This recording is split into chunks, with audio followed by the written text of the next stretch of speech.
selama menjalani pernikahan memang cinta itu nomor satu, tapi nggak selamanya harus cinta, karena itu harus ego lu, pikiran lu, otak lu itu disatuin dalam satu wadah gitu loh. Nah itu mau gimana? Saya bilang, gue sampai cerita sama dia, gue 8 tahun berantem terus dari awal nikah sampai 8 tahun berantem, nggak berantem. Setelah 8 tahun baru kita bisa nyamain visi. Lo harus kayak begitu, harus sabar. Tapi mungkin kalau gue kan memang sama-sama single, jadi gede-gedean ego lah ya, gede-gedean ego. Tapi kan kalau dia di sini mungkin harus memikirkan sudah mempunyai maksudnya udah mempunyai anak, jadi harus memikirkan mereka juga dan harus beradaptasi lebih harus lebih sabar lagi gitu ya kalau gue bilang, karena kan tidak hanya satu orang yang kita hadapin, betul. Ada 1, 2, 3, 4, ada 4 ya, 4 sama 5, aku lupa, 4 ya. Ada 4 orang yang harus dihadapin, maksudnya disabarin loh, di get along, masih kok bahasa Indonesia get along, get along. Panjang, get dapat cinta, bersama-sama apa sih, get along, bye-byean gitu loh. Ya, bukan pakai bahasa Inggris apa sih artinya? Iya, maksudnya biar bisa get along, bisa bersama-sama. Ya itu sih. Tapi Bunda sejauh ini seberapa tahu sih kedekatan Natalie sendiri dengan anak-anak? Natalie mas seringnya sama dia kontek-kontekan, jarang sama gue. Iya. Seberapa tahu kedekatan Natalie dengan anak-anak? Natalie dan anak-anak kecil apalagi ya kayak aku bilang kan, rumah tangga itu sulit, apalagi ya itu kayak tadi dia menghadapi tidak hanya Sule aja, tapi dia kan harus menghadapi 4 anak yang memang sudah dewasa, sudah punya pikirannya sendiri, sudah punya jalannya sendiri. Nah itu ya pasti akan ada gesekan, pasti akan ada ini. Cuman selama ini sih yang aku lihat dia sih sabar. Kalau lagi ada apa-apa dia telepon, bapak gua gini, sabar. Tapi Natalie itu dibanding kita kenal zaman dulu di SMA, lebih wah sekarang mah dia sabar banget, sangat berubah. Dulu tuh Natalie SMA tuh bisa dibilang Denny Cariesta. Oh iya. Ngomong nyablak, kalau ngomong apa adanya, walaupun dia kelihatannya brutal, tapi dia kalau ngomong tuh to the point. Yes. Dia sama dulu kan ibaratnya dia kerja sama kita kan, sama saya nggak setuju aja dia bisa. Maksudnya nggak gitu. Tapi gue nggak menghargai orang seperti itu. Jadi makanya tapi kalau sekarang kalem sudah macam, berarti Sule termasuk bagus. Kang Sule termasuk bagus, bisa membawa Natalie ke arah yang positif. Dulu gue gak bilang dia negatif loh. Maksudnya cuma ibaratnya secara dulu tuh orangnya tapi gak tau gue to the point gitu kan. Jujur memang kalau sekarang lebih tertata gitu. Tipikal keluarga kita memang barbar. Oh dia emang barbar. Tipikal keluarga gue tuh barbar semua, mau ponakan, mau sepupu. Barbar bukan barbar negatif ya. Barbar ngomongnya ceplos-ceplos. Gue gak suka ya gue gak suka. Lo gini ya gue ngomong begini gitu loh. Kalau misalnya ada ribut, nomor 1 paling depan. Biasanya gitu kalau keluarga gue. Jadi pas sekarang ya berubah, gue kan selalu nasehatin dia udah sabar. Ya dia juga sekarang sudah berubah. Dari dibanding SMA ya Pak, kalau udah sentil dikit, apa? Dia paling duluan depan. Siapa yang ganggu lu? Siapa yang ganggu lu? Gitu. Cuman makanya gue selalu bilang, apalagi waktu mungkin ada banyak yang komen di Instagram, gue bilang kok ngomongnya kayak gitu. Memang gue akuin Natalie itu adalah orang yang pemberani, karena memang dia aslinya berani, kuat. Mas Uya, ini kan podcastnya rame. Gue baru lihat malah podcast gue udah 2 juta. Nah, gue terakhir lihat cuma berapa kemarin? Iya, akhirnya tapi si Putri jadi seperti banyak dibully karena gue nggak tahu, malah gue nggak lihat komen-komennya. Komentarnya gimana? Menurut gue sih sekarang jangan membuli siapapun. Gak usah mendiskreditkan Putri, jangan mendiskreditkan Natalie. Menurut gue ini intinya kita nggak bisa bilang siapa yang benar siapa yang salah. Menurut gue ini cuma masalah miscommunication doang sih. Makanya itu kan intinya kan di podcast gue tidak mengundang Natalie untuk ngomongin itu sebetulnya. Natalie lagi collab sama gue untuk di konten dia. Terus gue baru dikasih tahu ada artikel itu. Jadi tujuan gue adalah mengklarifikasi berita yang udah beredar di media gitu kan. Dan gue klarifikasi biar lurus. Karena kan kalau di media itu kan kadang-kadang kan Putri dengerin Putrinya nggak dengerin Natalinya gitu kan. Nah ini gue nanya ada apa sih gitu. Malah gue pengen nanti di podcast kita, atau nggak usah di podcast deh, ngobrol bareng gitu. Maksudnya duduk bareng Natalie, siapa Putri. Nggak usah podcast juga nggak apa-apa. Nggak usah podcast. Maksudnya kita ngobrol, Kang Sule, Natalie, Putri, semua anak-anak pengen kita ngobrol gitu. Yuk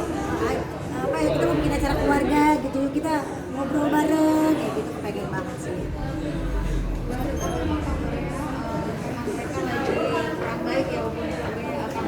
Gak tau sih, gue Natali gak cerita apa-apa selain cerita soal yang podcast Bunda Maya itu. Iya, ya kalau dia Kalau memang, gue yang gak tau ke dia. kalau dia memang lebih banyak cerita mengenai podcastnya Bunda Maya. Kalau dia cuma maksudnya ngerasa gue sadar gue cuma ibu sambung, tapi gue sebagai ibu sambung tuh sama anak-anaknya. Itu aja sih yang di dalam podcast gue kan nonton kan ya, dia nggak ngomong apa-apa, dia cuma bilang mungkin dia apa ya kurang kali ya, dia selalu bilang gitu. Dan on air off air dia selalu bilang gue kurang kali ya Kak, sebagai ibu sambung dia selalu bilang gitu, gue kurang sabar kali ya, gue kurang perhatian kali ya, gue kurang nerimo kali atau gimana. Gue selalu bilang sama dia, sabar itu pasti harus, sabar harus, tapi yang nomor satu, lo nggak boleh melupakan jati diri lo. Ketika lo sudah melupakan jati diri lo akan merasa itu apa ya, kayak hidup nothing gitu loh. Makanya gue selalu bilang, ya ngobrol baik-baik, maksudnya kita ngobrol bareng, tatap muka itu kan lebih Jangan online, kita buka. sekolah doang. Bun. Yang soal kejadiannya bilang karena tuh melarikan diri. Emang melarikan diri? Yang pertama kali, kalau yang pertama kan Nggak tahu. udah tahu kan, maksudnya berantemnya gimana udah tahu kan. Sama maksudnya ya, makanya aku bilang gitu, gue juga zaman dulu waktu kawin sama dia 2 hari 3 hari pertama gue kabur dari rumah. Kan ini kan menyamakan ego, pikiran.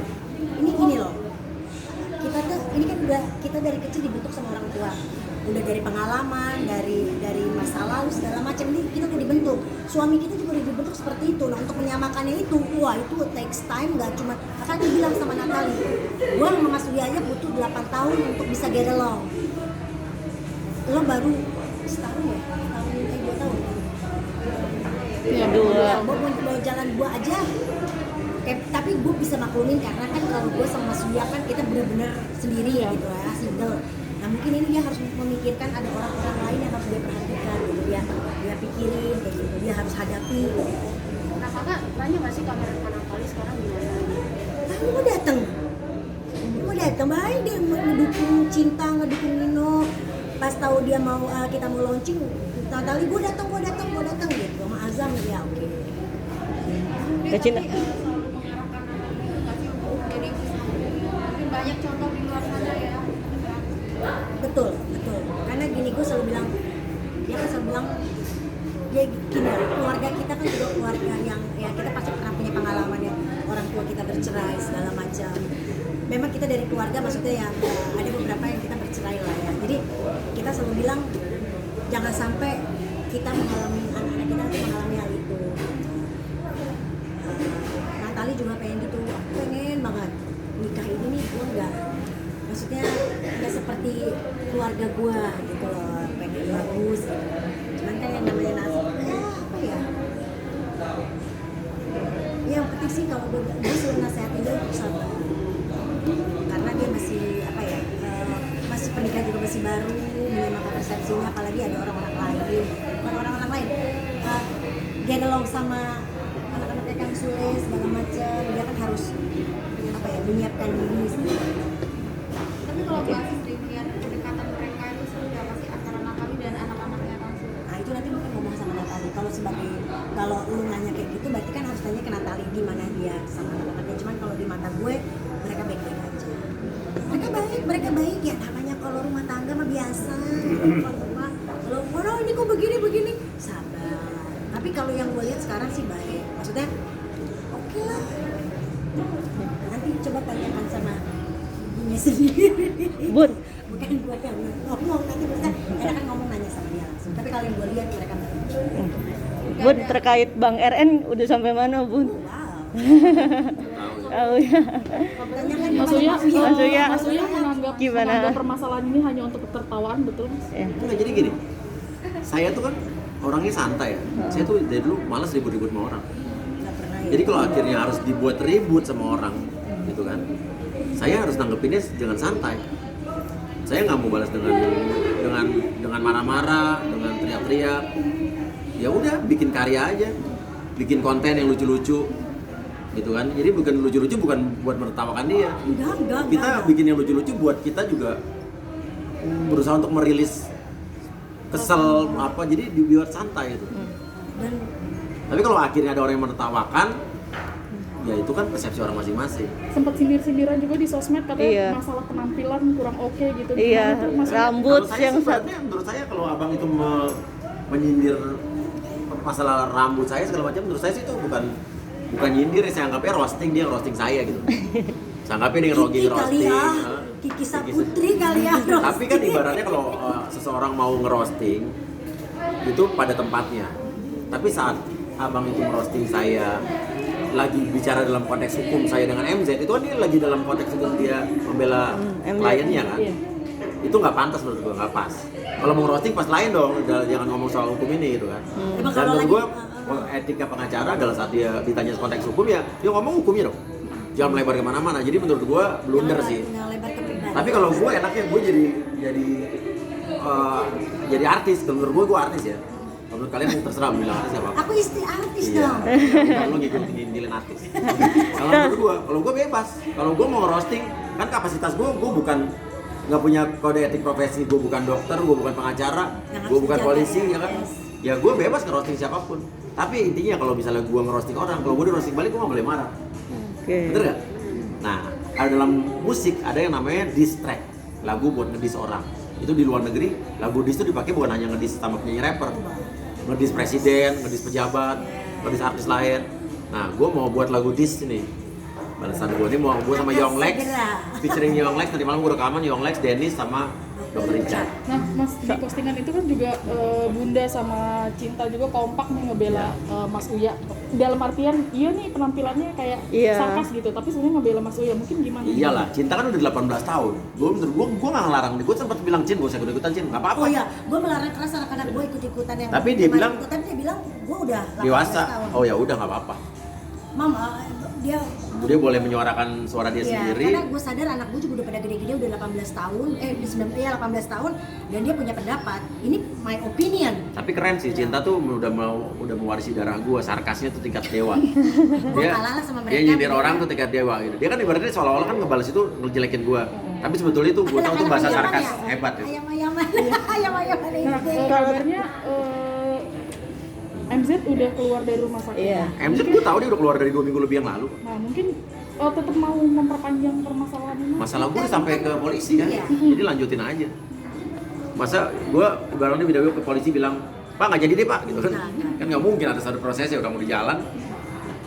Katanya juga udah mau disomasi sama Rasman gitu. Iya. Soal yang Saya belum bau dapat TikTok. katanya saya ditunggu permintaan maaf. Saya belum dapat suratnya tuh. Kalau somasi kan harus pakai surat ya? Nggak bisa berkuar-kuar di Instagram atau di mana ya? Ya, harus jelas ada Iya. suratnya. Tapi saya orangnya gitu kok. Saya orangnya berbesar hati. Kalau saya punya salah sama orang, saya tidak akan segan buat minta maaf. Kalau saya salah ya, gue akan berani di depan mukanya, di depan media.